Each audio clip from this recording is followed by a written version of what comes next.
a man by the name of James Howells proved himself to be a visionary. He started mining Bitcoin before anyone else had ever heard of it. James managed to stockpile 7,500 Bitcoins when they were just a fraction of a cent per coin. Eventually his girlfriend made him stop. She thought that the computer doing the mining was, quote, getting too noisy. James later ended up throwing the hard drive in the trash, and today this mistake cost him over $400 million. To get your money, you would need that hard drive? Yeah, there's a specific file on that hard drive called a wallet file, which the Bitcoin is stored in. And without that file, there is no way of getting the money back because there is no central server that records a log of it. In 2010, Laszlo Hanyecz bought 2 pizzas for 10,000 Bitcoin, or about $35 at the time. It wasn't the first transaction in Bitcoin, but certainly the most widely publicized. Unfortunately today, these delicious pizzas cost him $500 million. Is it true some people celebrate the anniversary of the day you bought the pizza? Yeah, May 22nd, Bitcoin Pizza Day, so It's called Bitcoin Pizza Day? It is. It's stories like this that make Bitcoin such a fascinating phenomenon. Its growth and adoption, at least over recent years, has been mind-blowing. But the story of how Bitcoin came to be is just as interesting. Despite Bitcoin's young age when compared to traditional stores of value, the fundamental ideas behind crypto may be older than you think. So the question has to be asked, where did Bitcoin actually come from? Who is the mysterious individual who invented it? Sit back, relax. In this 2-part series, we'll find out. You are watching Cold Fusion TV.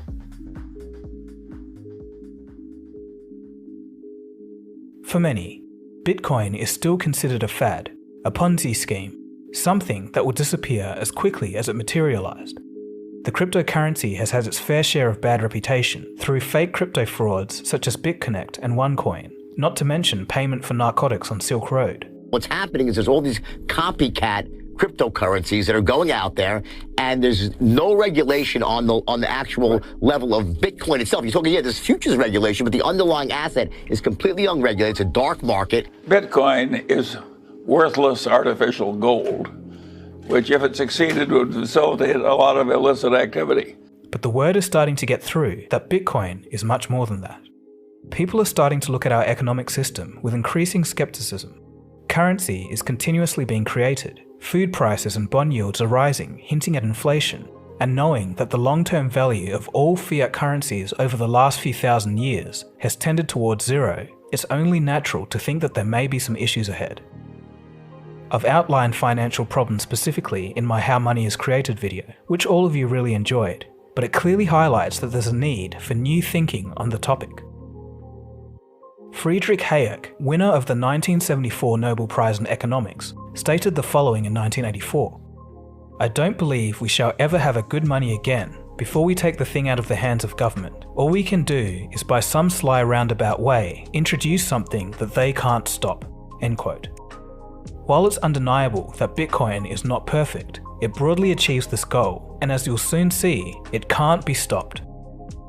So before we continue, it's probably wise to have a quick primer on Bitcoin. I first talked about Bitcoin on this channel back in 2013, and since then we've done a whole bunch of episodes on Bitcoin and blockchain. But for those that are new, here's a quick summary. When you pay a shop using a bank card, the shop checks with the bank to see if you have money to make the purchase. The bank checks its records, verifies that you have enough money, and deducts that amount from your card. It then updates its records and takes a fee for providing their services. If you wanted to remove the banks from the system, who would you trust to keep the records straight? No altering or cheating. No one would ever trust a single person with that much power, but you may give your trust to a collective group of people, many millions in fact. The main idea is to not have a centralized record of transactions. Many copies of those transactions are distributed across the world. Every owner of each copy records every transaction. In this new model, the shop, instead of checking with the banks, checks with everyone's records to see if you have the money. When the purchase is made, all the record keepers update their records. If an individual transaction record is fraudulent, it doesn't agree with the rest of the copies of the transaction records and gets rejected. this large group of people checking record transactions aren't people at all, but a network of computers. There is no need for third parties such as banks, because the decentralized network keeps itself in check. Amazingly, that means no bans, no server shutdowns, or blocking of payments, because payments occur directly between people. Although transactions can be tracked, they cannot be stopped. So-called miners keep the network running by solving complex equations on their computers. These people mine Bitcoin in chunks called blocks that contain all of the recent transactions. Blocks are kind of like a page in a record-keeping book.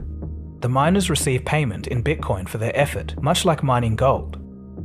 Also like gold, there's a finite supply of Bitcoin to stop it from being devalued, much like we're currently seeing in fiat currency. There will only ever be 21 million Bitcoins, and the final Bitcoin will be mined in 2140. So what gives Bitcoin its value? In reality, it's just worth what someone's willing to pay for it. So could the price drop to zero? If confidence is lost, yes, it's possible. But regardless, it is a pretty interesting idea. There's an argument to be made that the value of Bitcoin is actually the trust and utility of the Bitcoin network itself. What the price is for that value, no one is sure yet. So yeah, I think a really useful idea. A blockchain is just a type of database. It's a distributed ledger that in some use cases, like for a banking back office, is kind of like a database upgrade. So massive improvements in efficiency, but probably not that transformative or disruptive.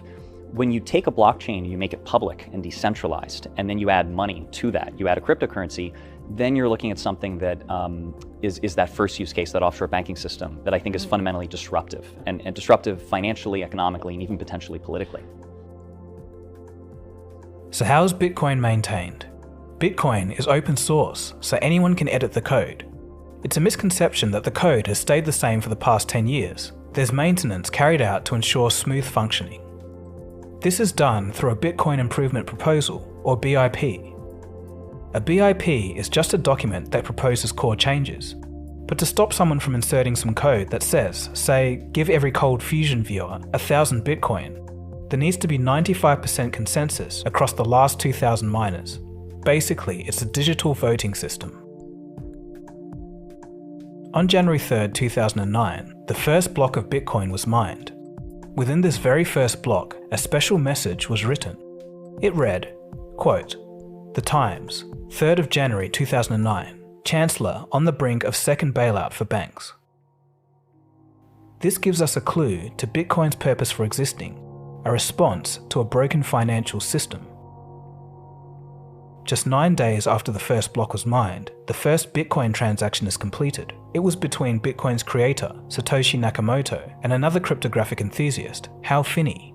It was a healthy sum of 10 Bitcoin, worthless at the time as there were no exchanges to determine a price.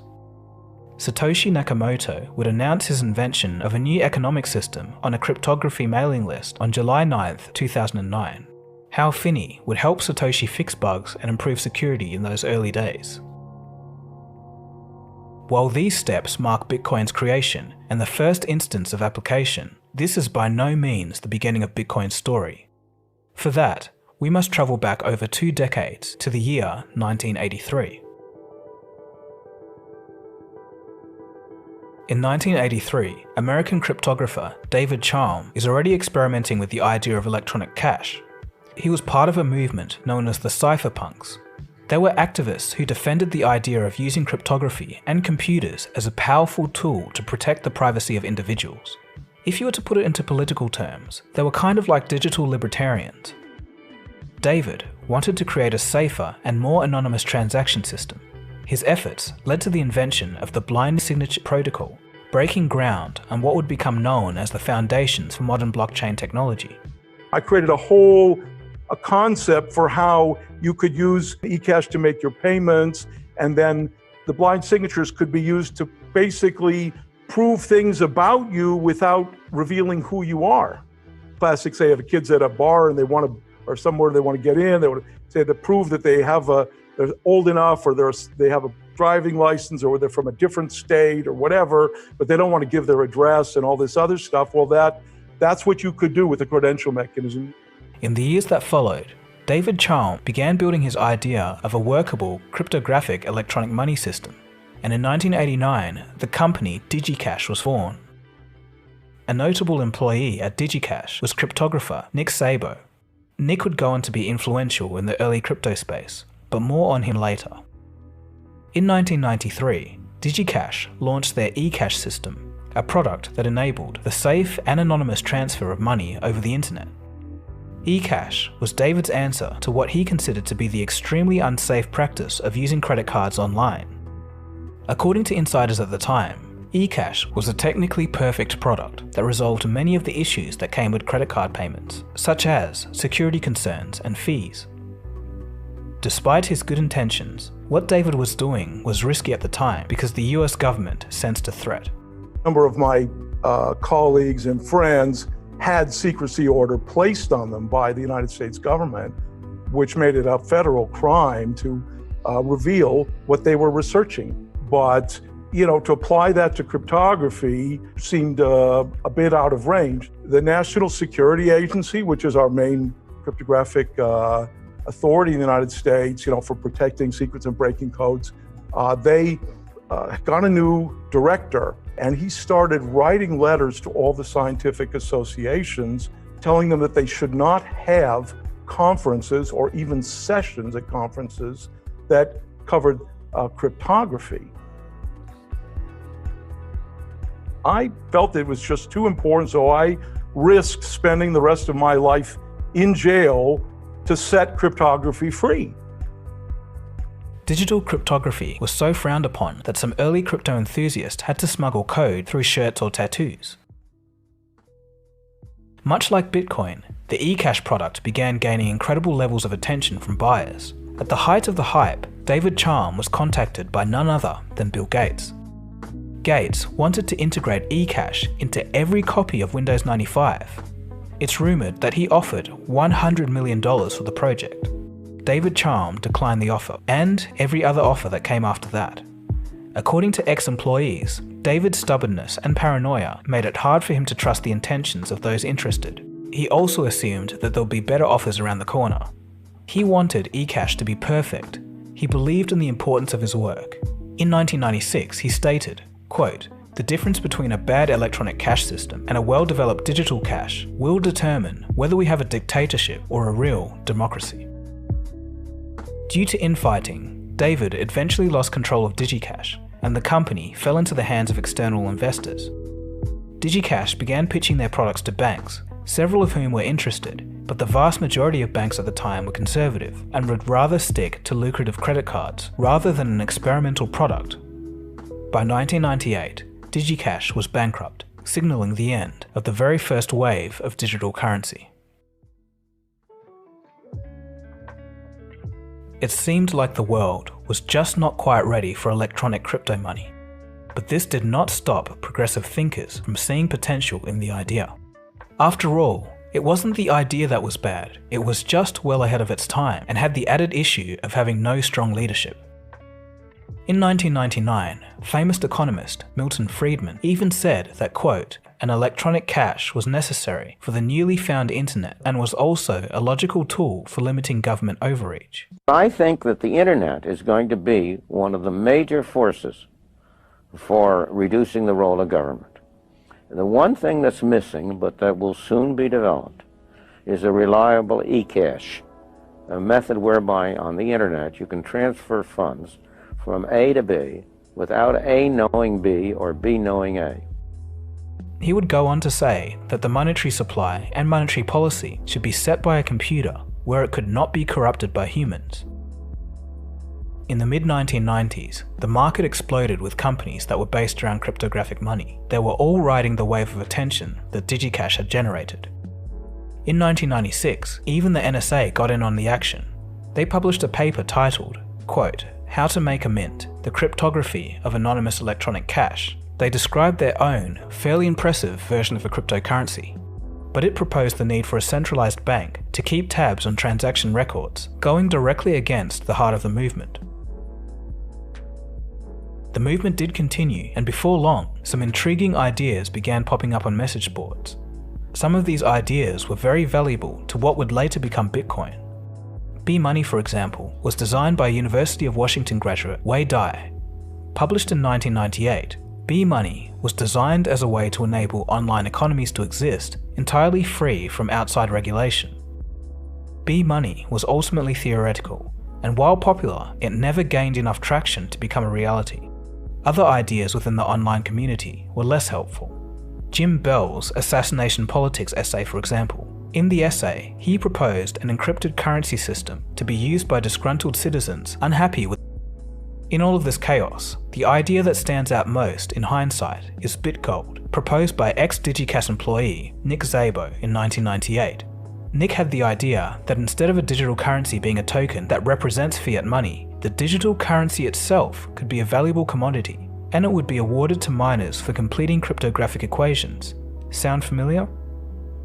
Where BitGold differs from past attempts was the complete distancing from any reliance on banks.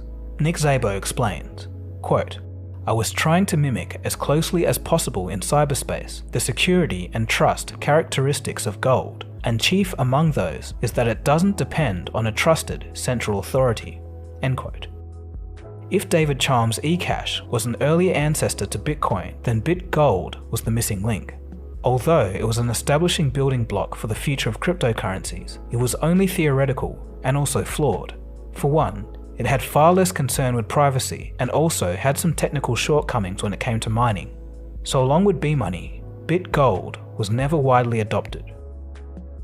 So then, despite all of its exciting progress, the cryptographic money community fell relatively quiet for a decade. Then, in August of 2008, the domain name bitcoin.org was anonymously registered. In October, a paper titled Bitcoin, a peer-to-peer electronic cash system, was posted to a cryptography mailing list, signed Satoshi Nakamoto. In this paper, Nakamoto presented to the world the fundamental outline for Bitcoin. As it stands, this paper started a cryptographic chain reaction that changed the course of financial history. Today, nation-states want to start their own digital currencies. The city of Miami wants citizens to be able to pay bills in Bitcoin. To be able to offer our employees to get a percentage of their salary in Bitcoin allows our residents to pay for fees in Bitcoin, and also would allow for taxes to be paid in Bitcoin. It also a request of the state legislature to make Bitcoin an acceptable currency for us to potentially invest in the future. PayPal, MasterCard, and Apple Pay are now integrating Bitcoin. Tesla has bought $1.5 billion worth of Bitcoin, and General Motors is contemplating putting Bitcoin on its balance sheet. Large financial institutions are now accepting exposure to Bitcoin. What separated Bitcoin from past attempts was the overcoming of the double spending problem. Unlike physical stores of value, digital money is simply data, and data can be replicated, and this allows the potential spending of a single coin multiple times. In the past, this issue was solved by involving a trusted third party to oversee transactions. In the case of eCash, that third party was banks. But to Nakamoto, that defeated the point, and much like Nick Szabo attempted with BitGold, the intention with Bitcoin was to create, quote, a system for electronic transactions without relying on trust. Bitcoin succeeded in overcoming the double spending problem by implementing an updated record of who owns what and at what time, as discussed earlier. This was the birth and implementation of the blockchain. With the double spending problem solved, the system was brought online and tested, and it worked. By 2009, Bitcoin was up and running. In July of 2010, it began trading at a value of $0.0008 US, and had risen to $0.08 by month's end. But of course, nobody really cared. Here's the very first Reddit post about Bitcoin in 2010. It was downvoted. The first reference of Bitcoin in TV history was the program Good Wife in 2012, when Bitcoin was at a price of $3.41. I went online and I bought 1 Bitcoin last night. Really? It's the future. I don't know. It didn't feel real. Real's gonna change. Just watch. Here's a talk about Bitcoin to an empty room in 2013, when it was at $100. Literally nobody cared here. What does Bitcoin neutrality mean? Neutrality in Bitcoin means being able to adopt Bitcoin in any culture, any language, any religion, any geography. But there were some believers though. Chamath Palihapitiya shares his views on Bitcoin at $135. Owning that currency and allowing water to find its level, particularly in the developing markets, is huge. And if you don't think that this thing is going to rip, when Brazil goes through a devaluation, when the Indian rupee continues to get crushed, when you have all of this money trying to get in and out of these countries where there's massive, political instability or monetary or financial instability, you're being naive. It doesn't matter what happens in the United States. It doesn't matter what happens in Japan. It doesn't matter what happens in the EU. It doesn't matter. It matters what happens in Argentina, in Venezuela, in Kenya, in Brazil, in India, in Russia, in China. And when you look at where all the activity is, it's in all of those markets. Yep. This will be born out of a people's desire to have unfettered access to capital. Despite finally cracking the code to a working electronic cash system, Satoshi Nakamoto has mysteriously chosen to remain completely anonymous. On April 26, 2011, Satoshi Nakamoto would send his final verified email and vanish. Satoshi still owns 1 million coins which have never moved from his digital wallet. If the price of Bitcoin was to reach $197,000, it would make him the richest person in the world. So Satoshi Nakamoto, being such a mysterious figure, has fueled speculation and false claims. Who is Satoshi, and why did he vanish? We'll explore this, as well as some concerns about Bitcoin, in the next episode. So thanks for watching. I hope you learned a thing or two in this episode.